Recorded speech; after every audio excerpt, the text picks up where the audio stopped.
You're listening to the Patriot Nation podcast.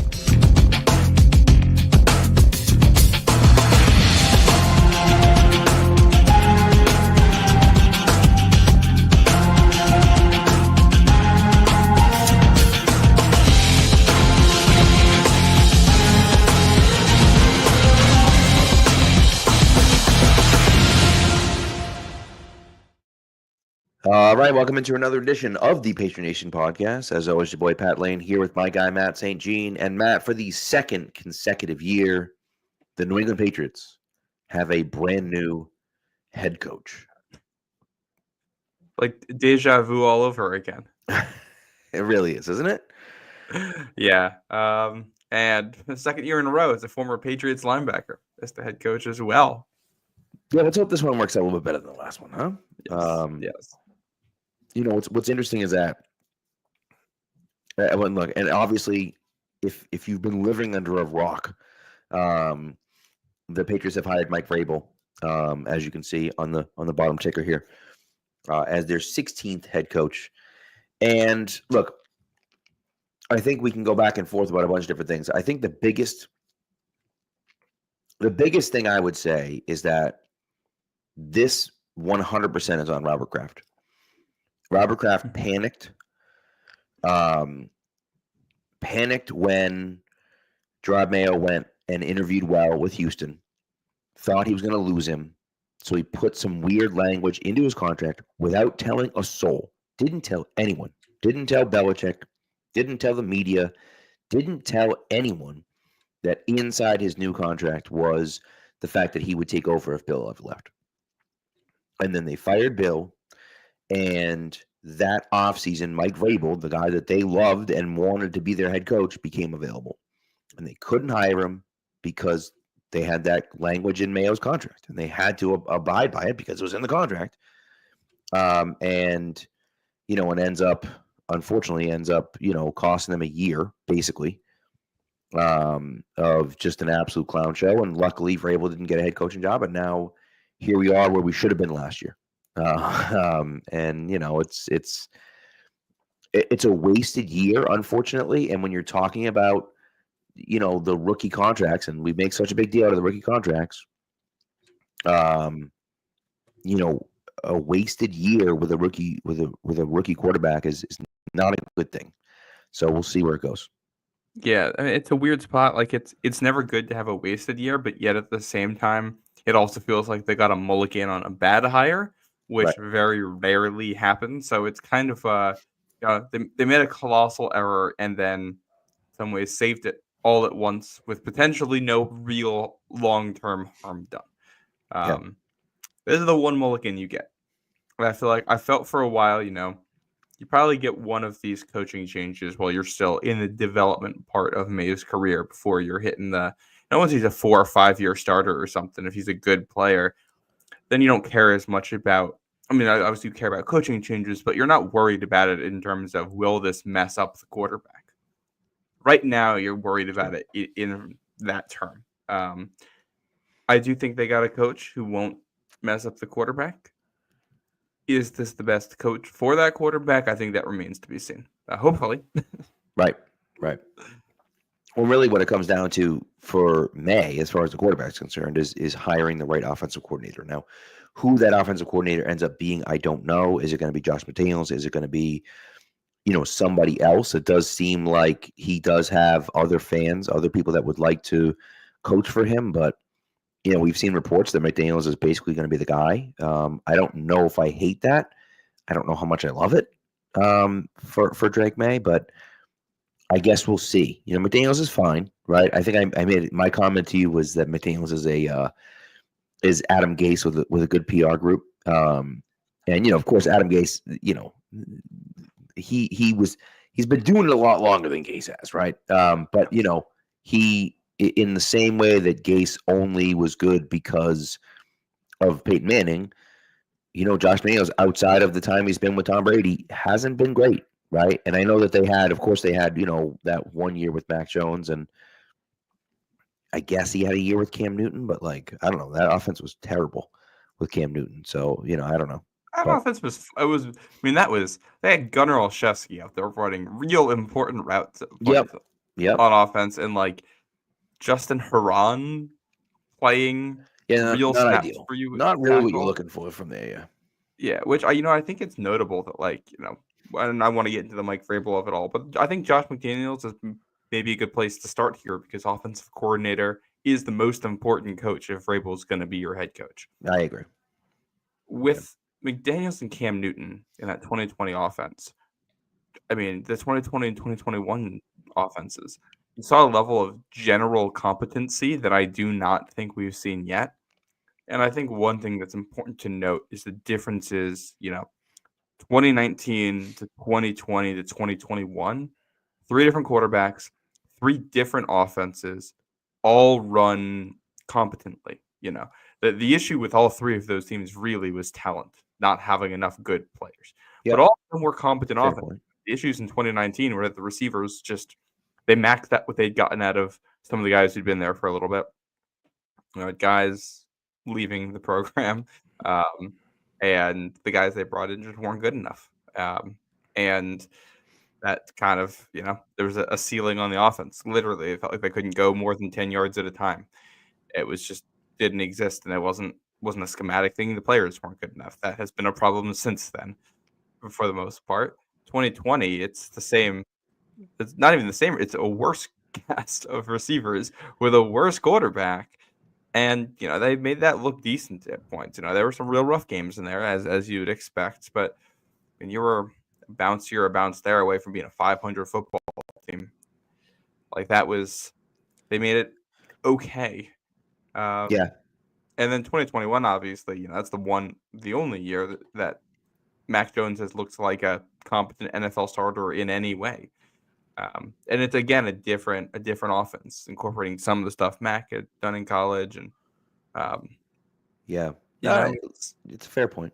Yeah, it's a fair point. Yeah, and the fact that you can shift it like that, that's one of the things that makes me feel optimistic here.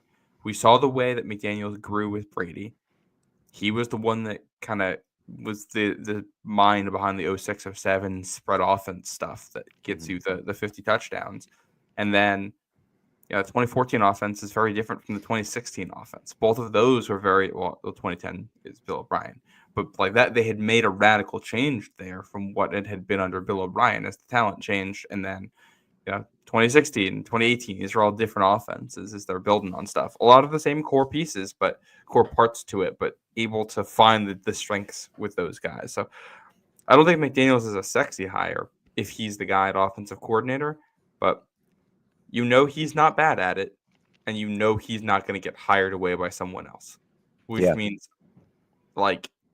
he's not going to be the problem, and if he becomes the problem, you'll get to decide that on your terms and make a move off of it on your terms. It's a fair point. I think, we'll see. We'll see what happens with the OC. That's obviously a huge hire, but, as far as the process, and we'll get into the Vrabel stuff. As far as the process is concerned, people were upset about the process, about them kind of skirting the Rooney Rule, which I don't necessarily blame them, but I don't blame them for being upset about that. But at the same time, it's like it's I don't blame the Patriots either, because the rule is written in such a way. It's kind of a dumb rule, to be honest with you. Like I understand what they're trying to do.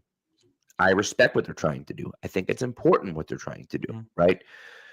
But the challenging part of it is that you have to have 2 in-person interviews with minority candidates, right? That means a person of color or a woman have to come in and interview for your head coaching job. So if you had theoretically, if you had done that and you had actually gone through the legitimate coaching hires, I'm sure there are more coordinators out there, right? But Aaron Glenn's the first name that comes to mind, right? Mm-hmm. And Aaron Glenn's a guy that they put in for a little bit late, who said no. He knew he wasn't going to get the job. He said, forget it. But if in order for them to have brought him in on an in-person interview, they would have had to waited until, I believe, after the AFC Championship game, right? Is it after the NFC Championship game or that week of the NFC Championship game? It would be the 20th, I think. Maybe I'm actually not 100% sure. It's either the 20th or like the 27th would be when they could start conducting in-person interviews. Right. So you're talking about another week, another full week, or even another full 2 weeks until you were able to get a guy like Aaron Glenn in the building, right? And so to be able to do that is insane. It's just that's not going to happen, right? And so maybe there were some other coordinators that would have been guys that we would have considered, right? But at the end of the day, I look at what they did and I just think, all right, well, I get why they did what they did. Now, would I have liked them to have spent a little bit longer and taken a serious look at other candidates? I agree with that. The point that I made on Twitter the other day, yesterday, maybe today, I don't know what day it was that let's just say the Patriots go through this long, lengthy process trying to find a head coach, right? Just this lengthy process of trying to find a new head coach. Had they hired anyone other than Mike Vrabel or Ben Johnson, what would Patriots fans have done? Yeah. They would have lost their goddamn minds. They would have lost their minds. They would have said the Patriots were stupid and the Crafts were dumb and they were blowing it again, blah, blah, blah. And so it's like, well, yeah, you can call it a rush job if you want. They interviewed Ben Johnson. Maybe he was. I don't know how seriously they took the Ben Johnson thing. That's the only thing that I'm a little bit nervous about. But at the end of the day, they hired the guy they wanted. And the only two guys that they took real serious consideration with was Vrabel and Ben Johnson. Those were the two candidates. That was it. You're not hiring anyone else. So that part of the process I don't necessarily have a problem with. I just do think that I wish that they had taken the Ben Johnson thing a little bit more serious. I think the thing is that it was such a clown show.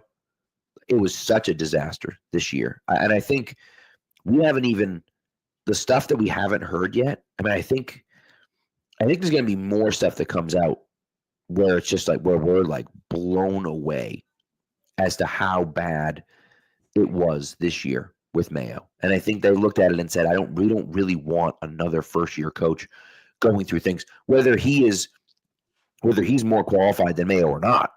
But like, we don't want to have to go through another first-year coach. Maybe it'll work out, maybe it won't. We know that at least Vrabel gives us a floor, and then we can go from there. Yeah. Yep. So I want to touch on the Rooney Rule part of this real quick. They clearly are making a mockery of the rule. And I also don't really blame the organization for it. Like, your goal here is to win football games and to follow the rules to the letter of the law to do that. Mm-hmm. If you go against the intent of the rule, that's fine, but you might make people upset. You might burn goodwill. I don't really have an issue with it, but if you do that and you do it to hire someone who doesn't end up winning, you're going to get, an extra layer of criticism for that, which, you've earned by going down that path. This is the fourth year in a row the Pats have done this. Shout out to Doug Kyde on the Pats Chat podcast for bringing this up. So they did it with Elliott Wolf last year. They did it the year before with Bill O'Brien, where the people they brought in for other offensive coordinator interviews were really just people interviewing to be on his staff, essentially. And the year before, I forget what it was the year before that. Or is that? No, that does make it. There was someone the year before. There was. Totally. Yeah, I can't remember who it was. Oh, I can't remember. I blacked out the Matt Patricia year. Oh, they never named him offensive coordinator. Right. So they never had to go through an interview process for it or anything. You do that stuff consistently and you don't win, and your reputation within league circles is going to diminish. That's not something I care about that much, but that is something that I know ownership cares about, and that is something that, can impact future hires if this one does go wrong. So, the more you lose, the more you skirt the rules, the more that, things can blow up in your face. You got to get the hires right. And that's the goal at the end of the day here. You're not making the hire thinking you're getting it wrong anyway. So hopefully they're getting this right. Vrabel has, been a successful coach in this league before. I see the appeal. He is a leader of men. He will, generally speaking, get people in order. He has low tolerance for shenanigans of any kind. The reporting that has come out about the locker room suggests that they needed that. Yeah. Was it the Andrew Callahan piece? Doug Hyatt? I forget who it was who wrote it, but the piece that was talking about what the locker room he got into, and the two of them were talking on the podcast about how Mayo wanted it to be a players-led locker room, and when guys like David Andrews and Juwan Bentley got hurt, the players that filled the void were not the players that were supposed to fill the void, which is, I think, something we had kind of theorized about on here. We had noticed that the players talking in the press and calling for accountability in the press were not the ones who were named captains of the team. Right. So, and that was what we had kind of picked up on, and the people who took control of the locker room, the players, were not necessarily people that you wanted in leadership roles, and that led to culture issues. Can't have that going forward. You can't have that with a young team. So, that is step one here, is to get that off the ground. Where it goes from there with Vrabel, I'm not quite sure. I'm not quite as sold on him as others are. Taylor Kyle's interview with Paul Kaharski, a Titans journalist, I think was kind of, the bits and pieces of it were alarming about what Mike Vrabel likes. One of them was that he is an incredibly conservative in-game decision maker. He does not really go for it on fourth down a lot. Like, people talk about him like he's a Dan Campbell, and he is in some ways in terms of personality. But in terms of decision making, no, he's not super analytics minded. He's pretty old school, by the book, like, decision maker. I'm personally not a fan of that. I would like someone who's a little bit more aggressive and who wants to push needle. Although I have said I want someone who knows who they are, so that's better than the opposite. And another note on this, I think this is a good point to kind of transition this to looking at the roster in the future. They mentioned that he has a very low tolerance for players who get injured a lot. This is Paul Karski saying that they would cut players who dealt with injuries, especially soft tissue injuries. So anyone who's got nagging stuff, he just didn't want them on the team. I don't know if I've ever heard that about a head coach before. And if true, I wonder how that's going to impact this roster, because there have been a couple guys who have dealt with that, and I think there are some free agents this team could potentially bring in who have also dealt with that. Yeah. I mean, the hardest part for me is that I guess it's a kind of multi-layered thing. I mean, I guess one of the issues that I look at is that you have to be able to be a little bit aggressive, right? You have to, when we talk about aggressiveness, right, it either has to be you're complete insane, right, like Dan Campbell, or you have to really kind of go by a lot of that analytic stuff, right, where you're making the best decision, but at a certain point, you can't never go for it on fourth down, right? You have to go for it at some point, right? And I think that, that's, we've seen from the analytics departments and from, kind of the way the game has gone, that you can get an advantage by going for it on fourth down. And if you're not going for it on fourth down, if you're not pushing the envelope, but if you're not trying to do those things, well, that's an issue, right? And so, look, I think that, we'll see. On the other side of it, Tennessee was a successful team with not a ton of talent on that football team. Right, just not a ton of talent on that football team, and so that's one of those things. Now, my hope is that, and James kind of mentioned it, is that he learns from some of his mistakes. Right, is that not that he's going to become a different person, because he's not, and I don't want him to be a different person. No. But I think that some of the in-game decisions that he can make, I think, can be different. Bill was a guy that was always pretty aggressive. And then he slowly got less and less and less and less and less aggressive as he got older. He got more conservative as he got older. And the hope is that, as the rest of the NFL got more aggressive, he got more conservative. So we'll see. Ultimately we'll see. I think the biggest thing for me is that, and we talked about it on here anyways, but, Mayo didn't get fired because the team was 4-13. He got fired because of what was going on in the locker room, what was happening on the field. It was a mess. Okay, it was a mess. And I think that, the hard thing for me is that when I look at, I frankly, I wanted a young guy. I wanted a young guy that could kind of, reinvent the offense and kind of, get the most out of Drake May. But at the same time, you look at who's successful in the playoffs right now. The Ravens kick the crap out of a team. The Bills kick the crap out of a team, right? Even the Texans, maybe the Texans aren't the team that I want to emulate, but like the Texans, and so it's like when you start looking at some of those things, then you say, okay, well, what do the Eagles do well? What do the Ravens do well? What do the Bills do well? They run the ball.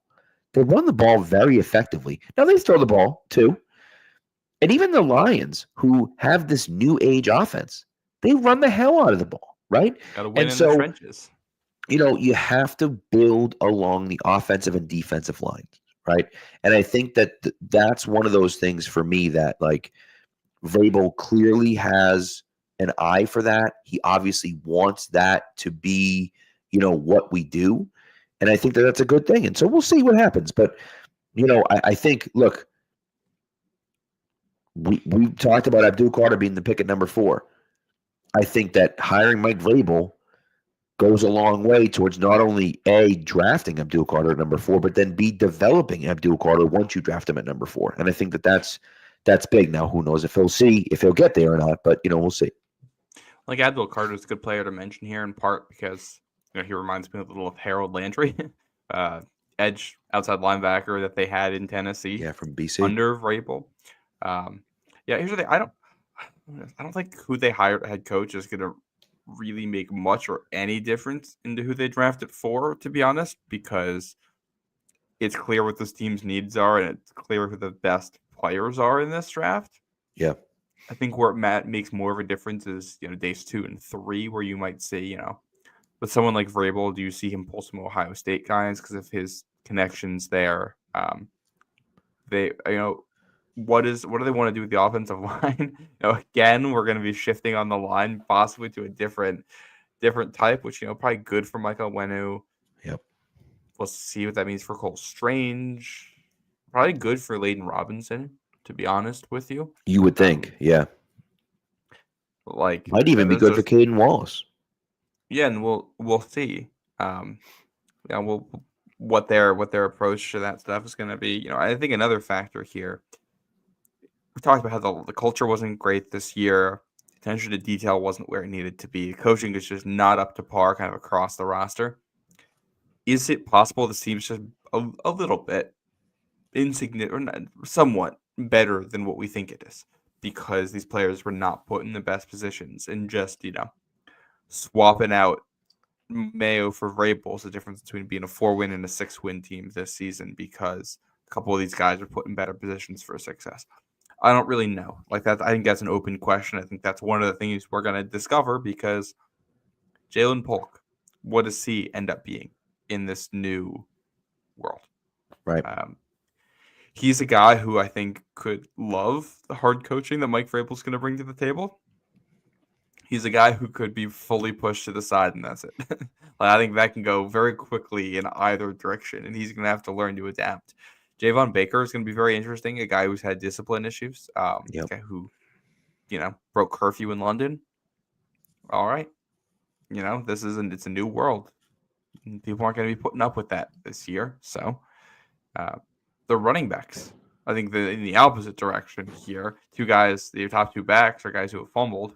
What does Vrabel think of that when evaluating the roster? Right. Like, and there's right. And I think so here's the thing, right? And this is, this guy's a troll, but that's okay. Right. Hard coaching worked out for Bill O'Brien, right? Which, by the way, it worked out okay for Bill O'Brien. But nevertheless, there's a difference between, hard coaching and being a hard ass, and hard coaching because, getting the most out of each one of your guys, right? And you see what Vrabel, the type of guy that Vrabel is, right? And you see, and I'm trying to think of the center from Tennessee, and I saw the clip of it, and I don't know his first name, Brown, but he commented on the Vrabel thing. I don't know if you saw his clip or not. I think NFL posted it on their Twitter account. But it was like Vrabel going up to him after the game in the tunnel and like literally crying. Like Vrabel was literally in tears. And he was like, I've never seen anyone do that before, right? He played through a leg injury. He played the whole game. And I guess he played pretty well. But Vrabel was like literally in tears because he was like, you just put it all out there for everyone. And I appreciate that. And like, you killed it. And thank you so much. Like, that's hard coaching, right? He's coaching them up hard and he demands a lot from the players. But like, then you see that from your coach. And it's like, yeah, he like, and he says, he goes, I love you like my own. Like he actually cares about the guys. It's not just, yeah, like, give me everything you got. Like, screw you guys. You know what I mean? It's not, it's not, I'm the bad guy, so you 53 have someone to hate, and that brings you together. Like, no, it's not that crap. It's I'm pushing you hard, but I also care about you. And I think that makes a big difference, And again, the fact that he's done it in the league before makes a big difference. The fact that guys like Taylor Lewan and guys that left Tennessee all liked playing for Vrabel. That should tell you something, Yeah. Yep. And I think like it'll probably be good for this locker room. I think you look long term with this team, even if the Vrabel hire doesn't work out, I have a hard time imagining it's going to be because there's culture or locker room issues. It'll just be because the talent isn't good enough, and the coaches that he hires to put in key spots aren't good enough at their job. They don't draft well enough. They don't use the money the right way. Things like that, which I think is appealing in its own right because if Vrabel doesn't work out, you got to go on to another coach in 3 years.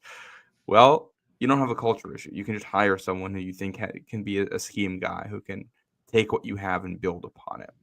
Right. Right now, like the appeal for Vrabel was very obvious this season with where the locker room got. So we'll see. And you hope that he's better with discipline. I will say that the Titans teams the last 2 years he was in Tennessee were among the most penalized teams in the league both years. So part of that's a player talent thing. If your players aren't good, they're going to commit more penalties. That's just how it goes. Right. But like for a guy who's supposed to be a big, CEO discipline type, leader of men type, you don't love that. Yeah. I also, Paul Kaharski talked about how the offensive coordinator hires. His first one was Matt LaFleur, but that wasn't him. They actually interviewed Matt LaFleur for the head coaching job as well. And when they were still looking for an offensive coordinator, the GM was like, hey, we liked this guy too. Let's see if he'd be interested in the offensive coordinator position. His second one was Arthur Smith, who was already on staff. Once those two guys were gone, the next guy up was Todd Downing. That was Vrabel's first real offensive coordinator hire, and he was not good. He's with the Jets now. He's their play caller, or was this past season once people got fired. He has not been good as a coach. He had one good season his first year with the existing infrastructure that was there, and since then has been nothing. So that's concerning, the lack of offensive line development that they had in Tennessee over time. A lot of that's drafting, but the player development on the line was not there, which again makes me concerned. You want to be a running team? I mean, you want to be any good team in the NFL. You have to have a line. You want to be a hard-nosed, physical running team that's going to make big plays in big moments and win close games. You don't have a chance in doing that if you don't have a good line. So that's priority number one. I think my eyes next is going to be who's the offensive line coach. I'm very curious to see where he ends up going with that. Yeah, I think it makes a lot of sense. Those are important questions to ask. All right, let's quick and then we'll get back into this. All right, this ad, of course, is for PrizePicks. PrizePicks is the best place to get real money sports action. With over 10 million members and billions of dollars in awarded winnings, PrizePicks has made daily fantasy sports accessible to all. You just pick more or less on at least two players for a shot to win up to 1,000 times your cash. Run your game all season long on PrizePicks. I've been playing it all year. It's and it's great, right? It's a lot of fun. I'm terrible at it, but it's a lot of fun. It's playoff time, and it's now or never. Don't miss out on the last few weeks of football action with Prize Picks, the best place to win cash while watching playoff football. They offer MasterCard and Venmo for quick and easy deposits into your account and withdrawals, of course. My lineup this week is I got a bunch of them, but my lineup for this week is Mike Evans for more than 52.5 receiving yards, Rashad White for more than 30.5 rushing plus receiving yards, and Cam Akers for more than 26.5 rushing plus receiving yards. So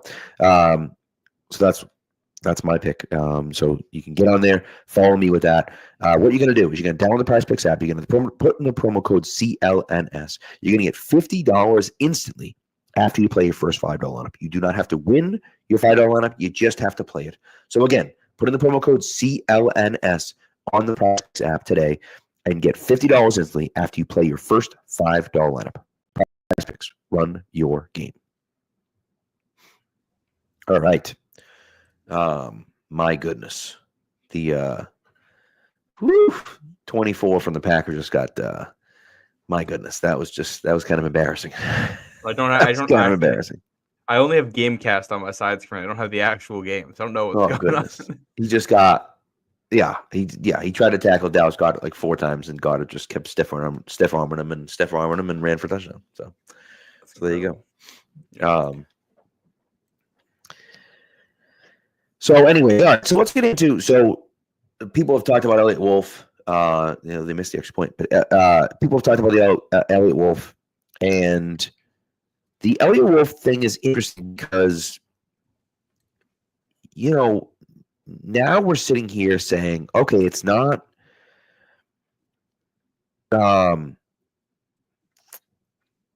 It may not be Elliott Wolf, right? And I know that. Who knows? We'll see. Right? But it may not be Elliott Wolf that is the guy calling the shots anymore, right? The kid from the Giants. Oh God.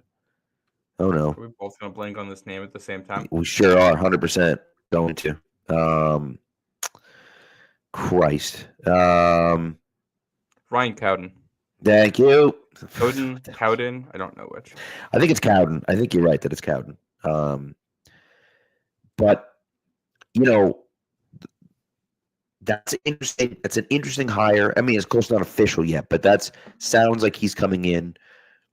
I don't know if he's going to work above Elliott Wolf, but he's certainly going to work with Elliott Wolf. Well, what was reported was that Elliott Wolf is keeping his position. Title. Cowden's going to be below him. Okay.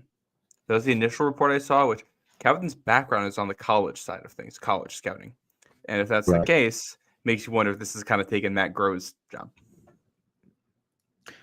Maybe. Yeah. Well, and look, I mean, I would, if it were me, I would be definitely bringing in other people to look at college scouts, to look at college players. The drafting in the last few years has been awful, right? And so,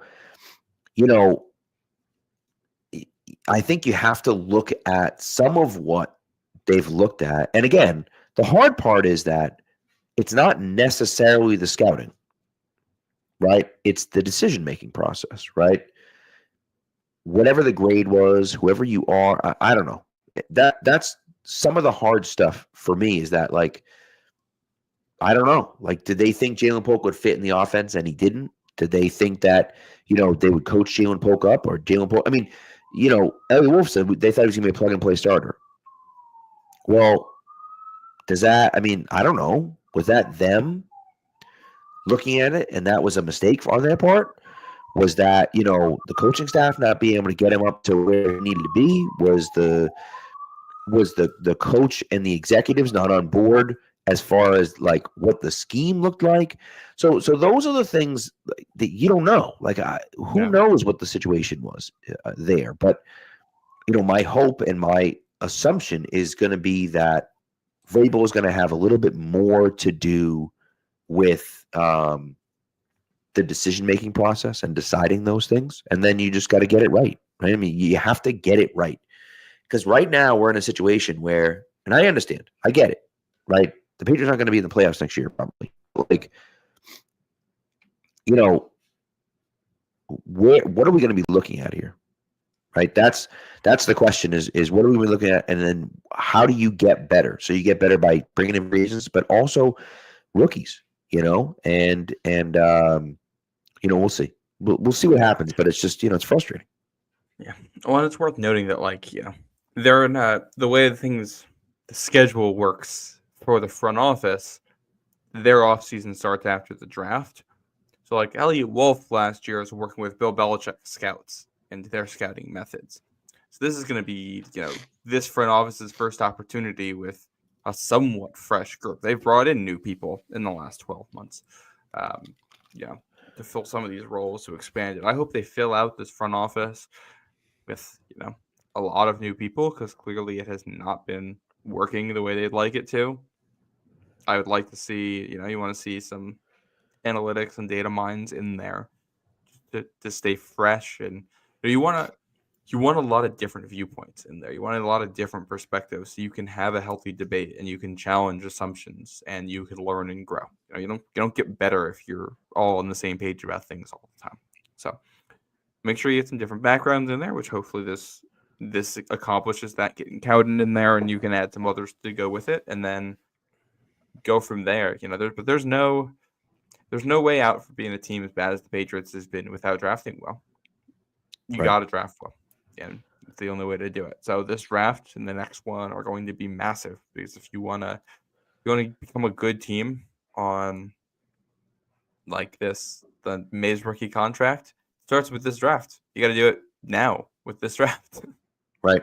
Well, look, I mean, I think, when you look at what the Patriots have done, and look, by the way, right, the draft this year looks terrible, obviously. But here's what I will say. If Layden Robinson is your starting left guard next year, because they're running a different offense and they can coach him up a little bit better, and we see some development from him. And if Caden Walsh is your starting right tackle because they're running a different offense, we can coach him up a little bit better. And if Jalen Polk can at least be somewhat serviceable, I think all of a sudden it looks like, well, maybe it wasn't the worst draft of all time, right? Not that those guys are going to be Pro Bowl level players or anything like that, but serviceable guys. Can you get a few starters, right? Can you get a few starters out of that?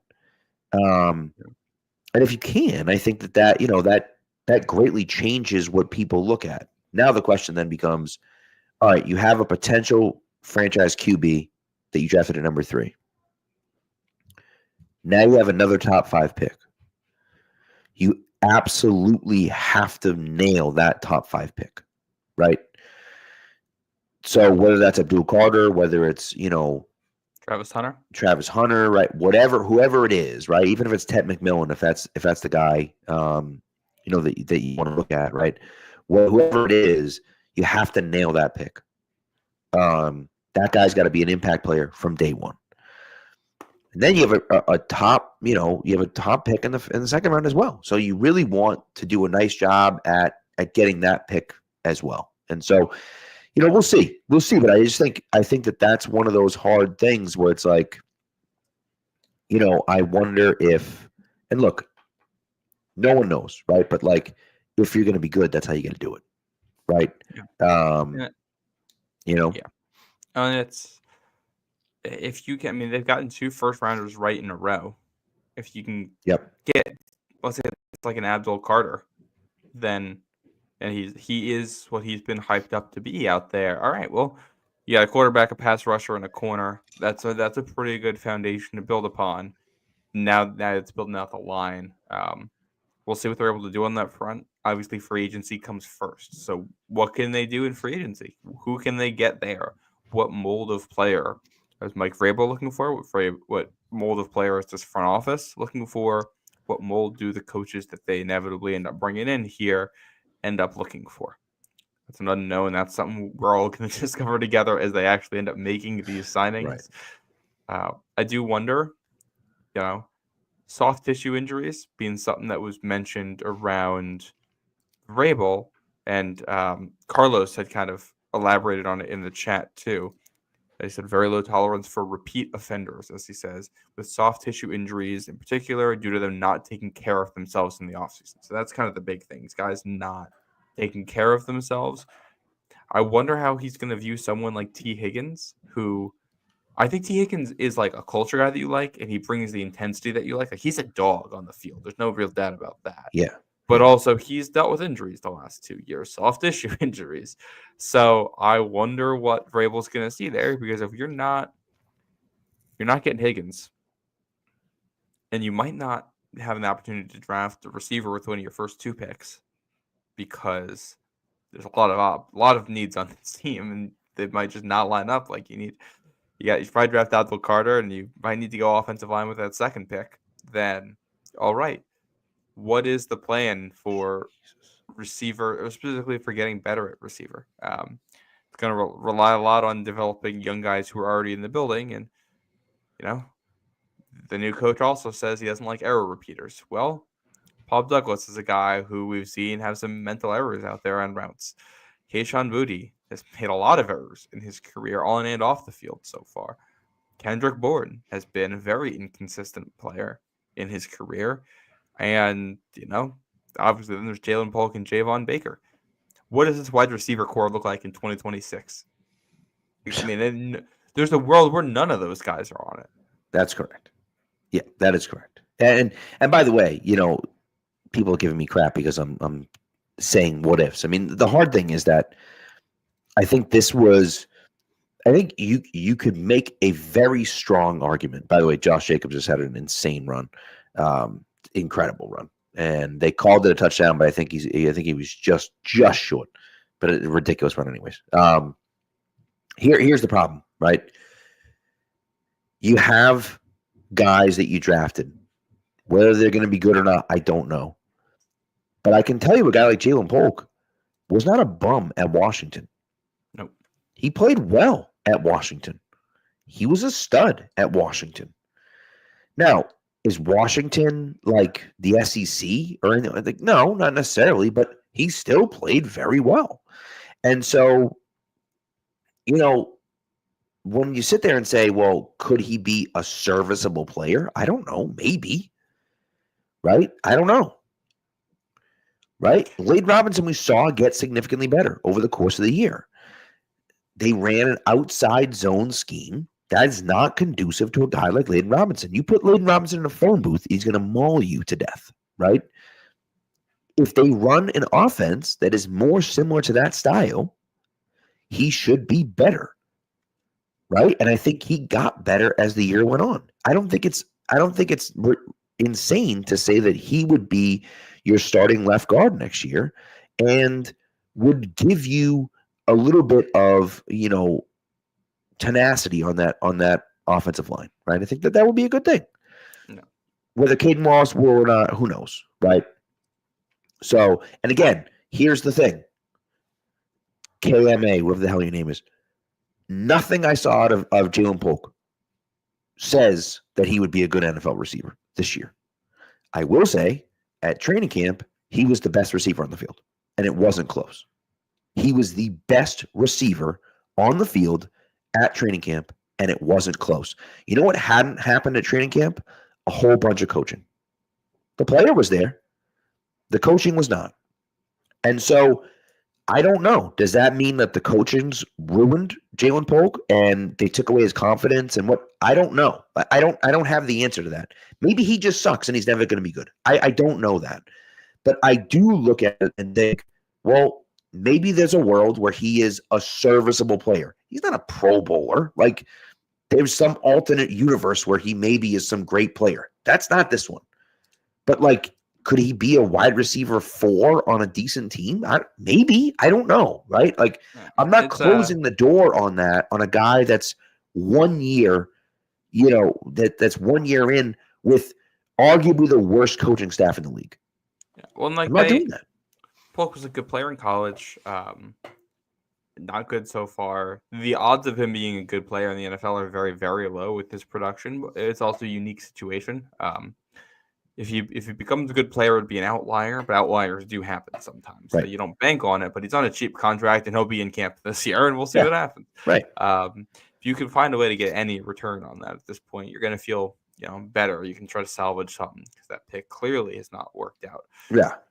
And if you can, he's a guy who had good hands in college. If you can just get him some confidence, get him running the correct routes, and get him back to catching footballs, I think he'll be a useful player because he can block and he can jump. He's not that slow or anything. Like, he can create some separation out there. So, get him in a better situation here with the coaching and see if something changes.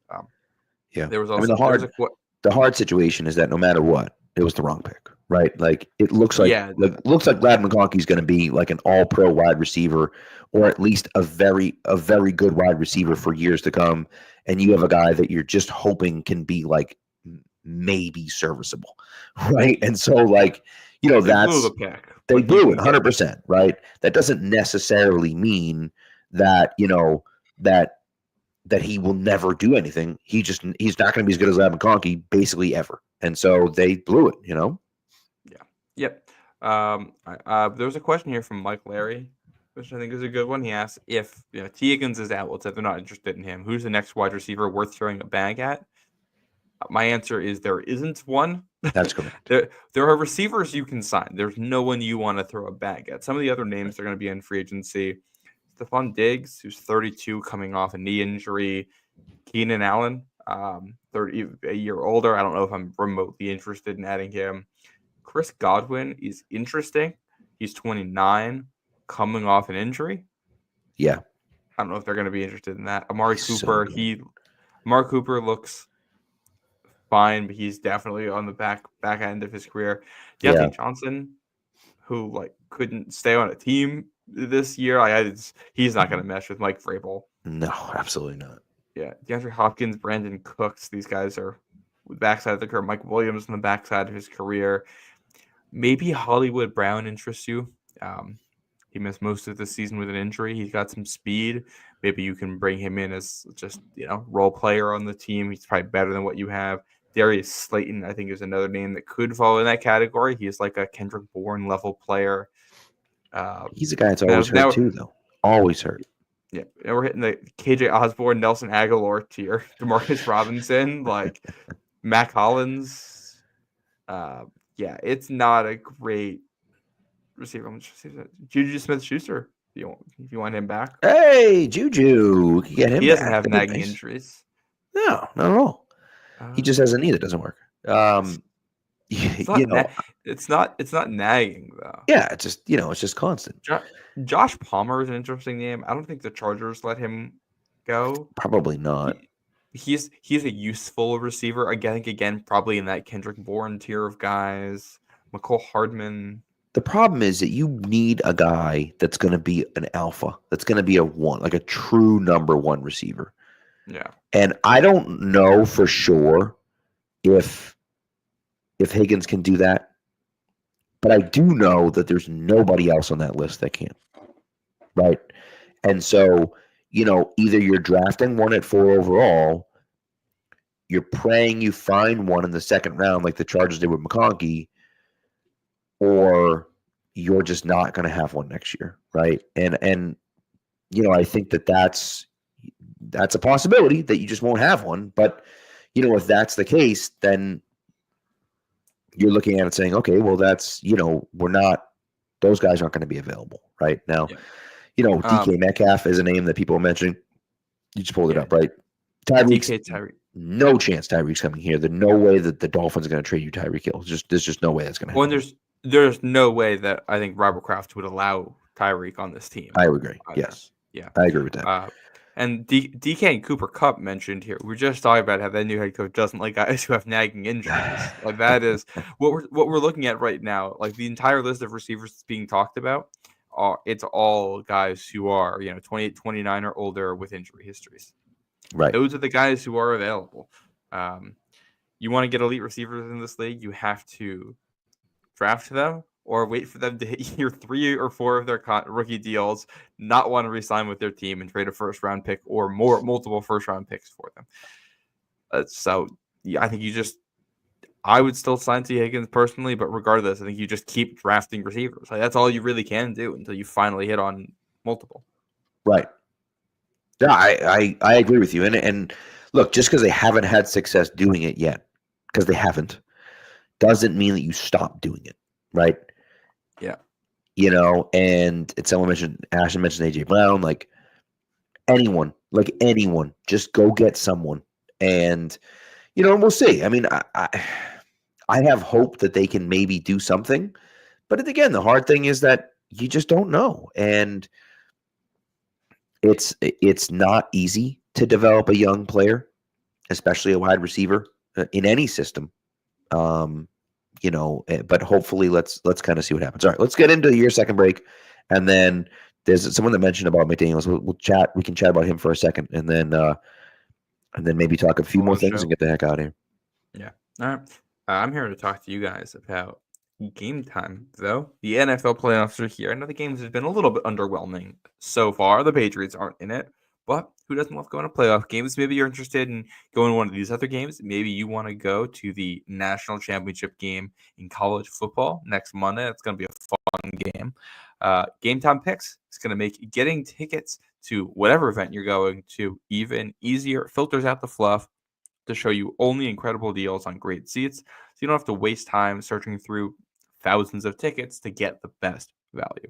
You just go to Game Time, you go to the website, you go to the app, you're going to look for the event that you're looking for. You hit that Game Time Picks button, you're going to notice that map is going to filter out the tickets that you were never going to consider in the first place. It's just going to show you the best value seats in different spots all around the stadium. You want to get cheap seats up in the nosebleeds, you want to sit a little bit closer, you want to go all the way down to the front row. It's going to show you how you can do each one of these things at the best value for all the different spots in the building. I've used it. It has been very useful to me. Also has all-in pricing, so the price that you see is the price you're going to pay. You just got to tap that all-in button, and it's going to include all the fees and everything for you up front, so you know what you're getting yourself into. You can stay under budget. They got on-time ticket delivery. You can see seat views before you buy. Event cancellation protection, lowest price guarantee. It's fantastic. I've used a lot myself. I can't recommend it enough. Take the guesswork out of buying tickets with Game Time. Download the Game Time app, create an account, and use code CLNS for $20 off your first purchase. Terms apply. Again, create an account and redeem code CLNS for $20 off. Download Game Time today. Last minute tickets, lowest price, guaranteed. All right. Question from my dad here. He texted me. Are they drafting fourth in every round? Was the question he has. The answer to that question is no, they are not. They are drafting fourth in the first round, and then I believe, is it 3 teams that are tied with the same record? Let me bring up Tankathon here. I believe it's 3 teams that are tied with the same record, but I might be wrong about that. Yeah, they're tied with the Jags and the Raiders. And so then they'll go in a rotation. So the Patriots will draft fourth in the first round, and then in the second round, they'll draft 6th in the second round, and then 5th in the third round, and then 4th again in the fourth round, and so on and so on and so on. And so those 3 teams will continue to rotate. Same thing with Tennessee, Cleveland, and the Giants. The first 3 picks, they'll do the exact same thing. And they'll rotate each round because they have the same record as well. So and their first 4 picks have been finalized. Pick 4, pick 38, pick 69, nice, and pick 77. Pick 77, right? Yeah, because 77 was the Judon pick, correct? Yes, that's from Atlanta, and then after that is still up in the air because compensatory picks have to be awarded still. Right. So we don't know exactly where that's going to slot in, but we have a rough idea. Currently has them 104, 143, 217 from Tennessee, 220, and 239 from the Chargers. Okay. Yeah, it's okay, interesting. We'll see. I mean, look, I think that you're talking about, 3 top 100 picks, 4 top 100 picks, and almost 5, right?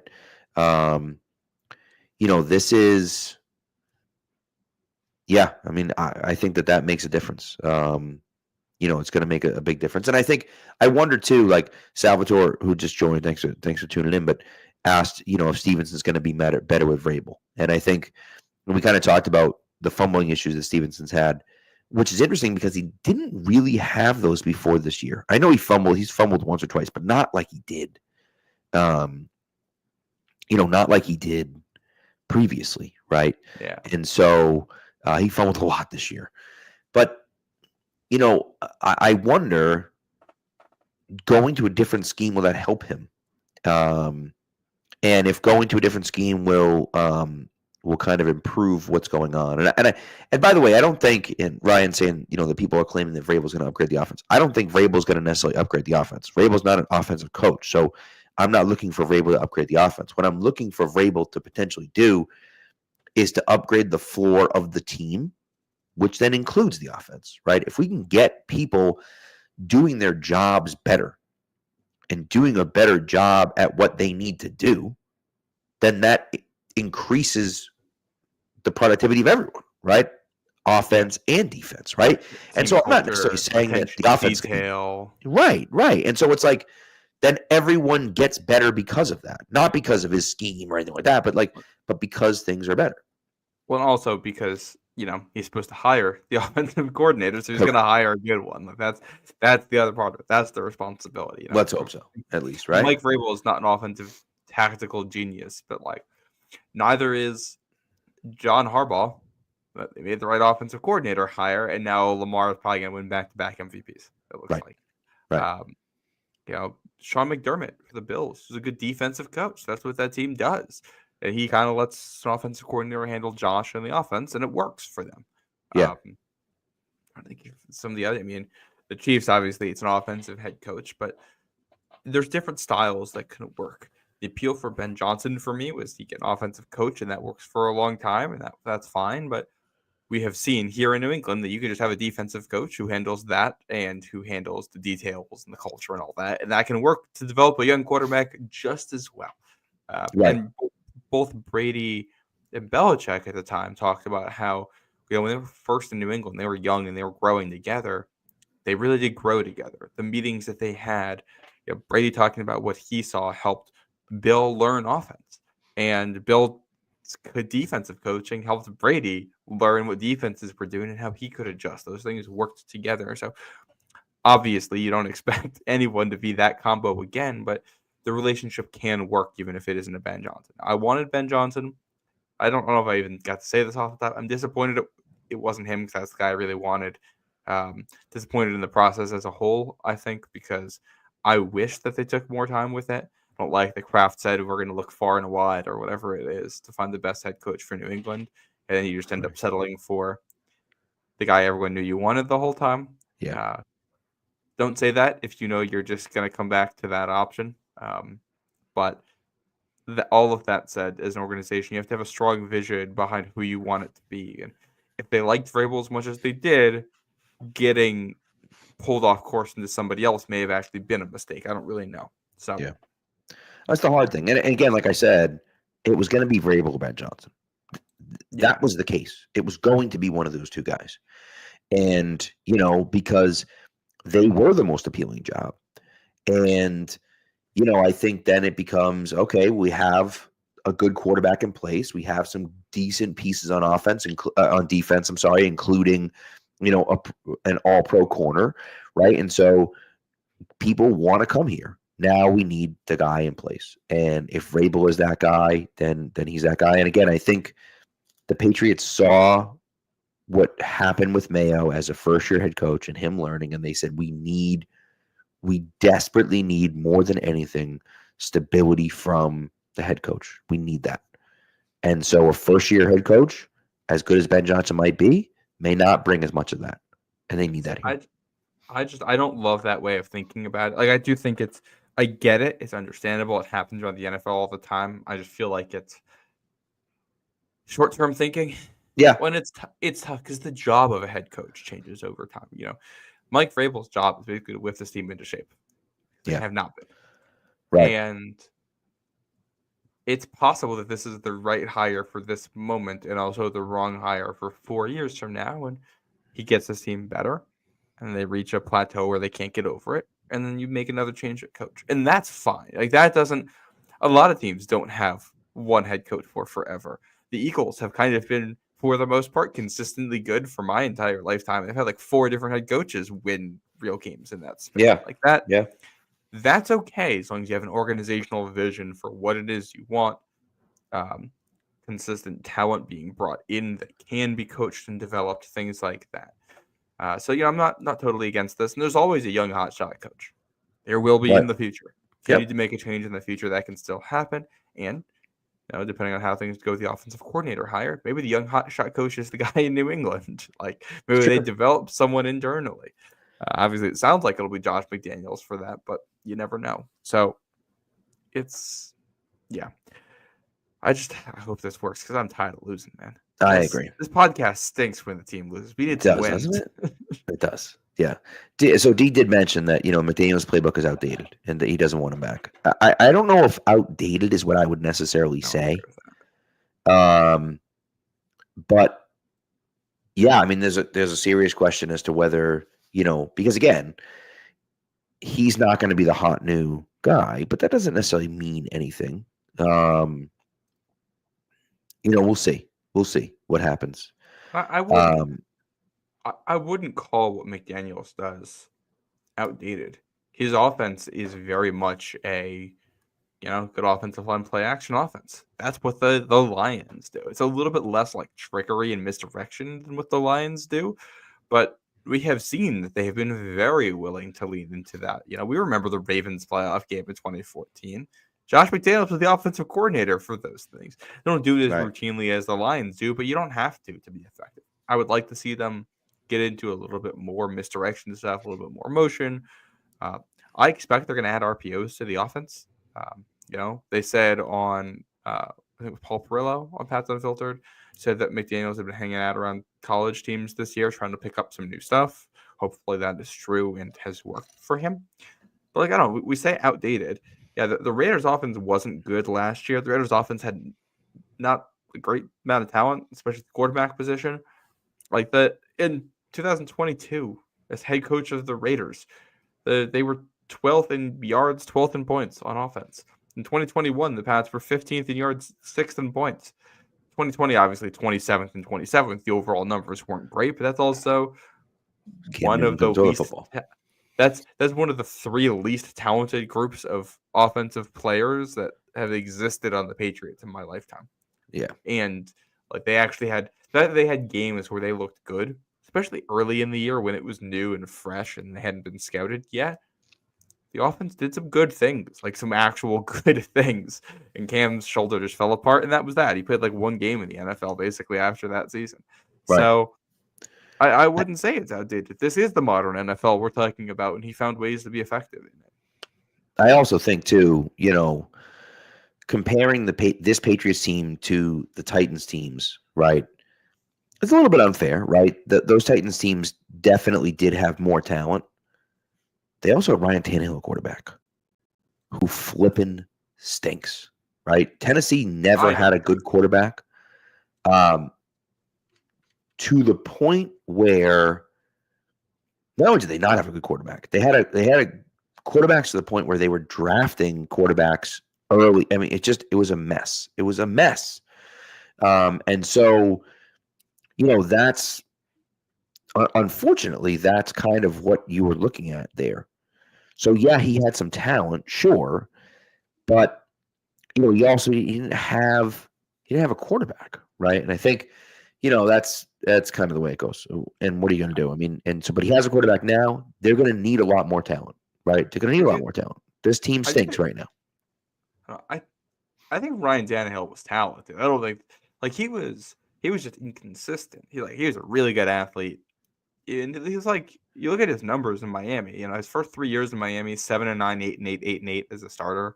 It's not like he was competitive. Over 4,000 yards a couple times when he was in Miami.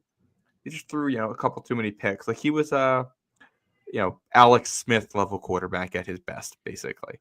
Yeah. And I think he had his 2 best years in Tennessee. Like I think he was a talented player who never fully developed, and then in Tennessee, he actually had a real chance to do it. Like I think that was a good example of Vrabel taking a talented player and coaching him up into a version of himself he hadn't been yet.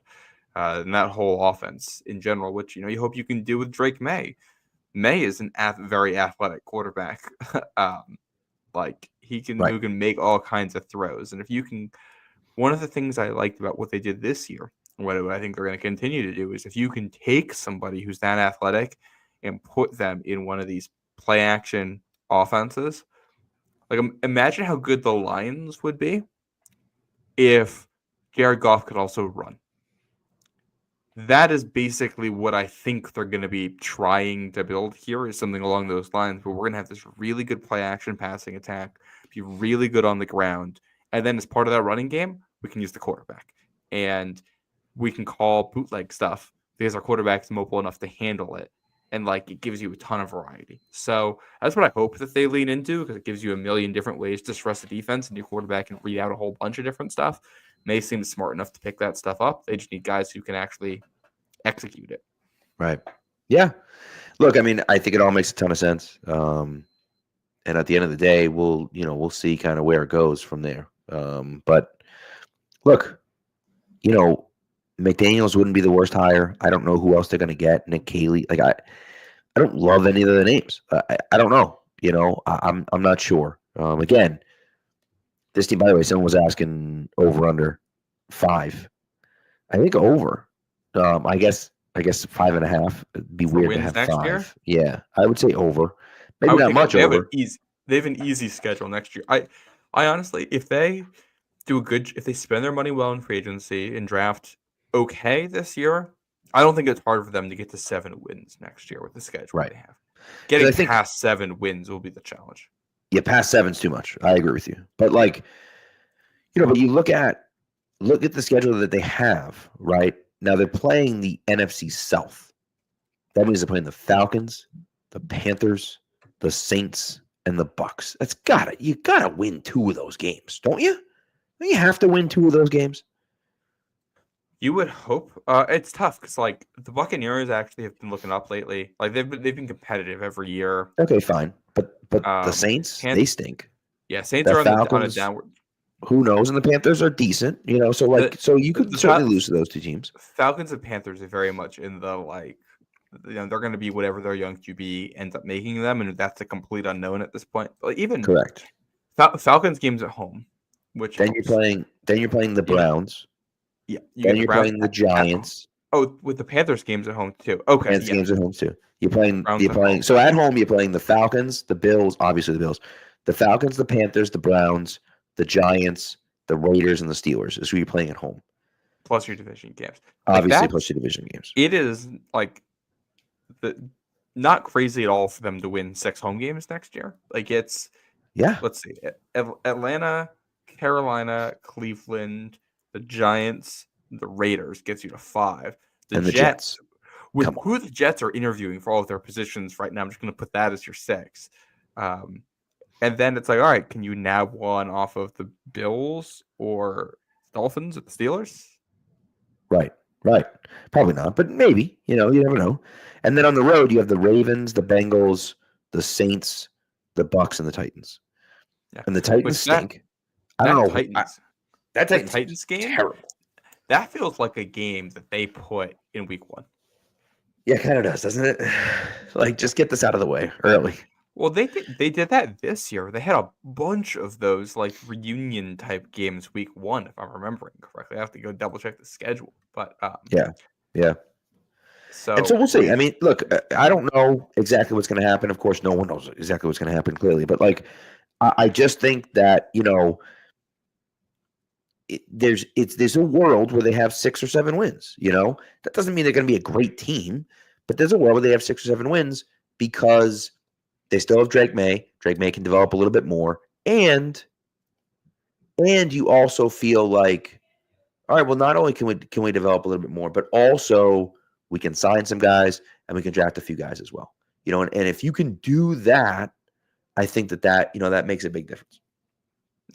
Yep, that's the goal here. Hopefully Vrabel is the guy, because I don't want to be doing this again next year.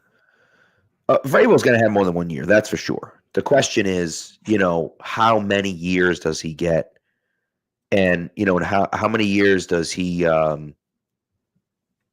Does he get? How many years does it take? Like the Patriots want to be competitive again, obviously. And so then the question then becomes, well, in order for them to be competitive, you really have to do, you have to hit on that offensive coordinator, and whoever that's going to be. And so we'll see ultimately, but I do think that that there'll be at least look.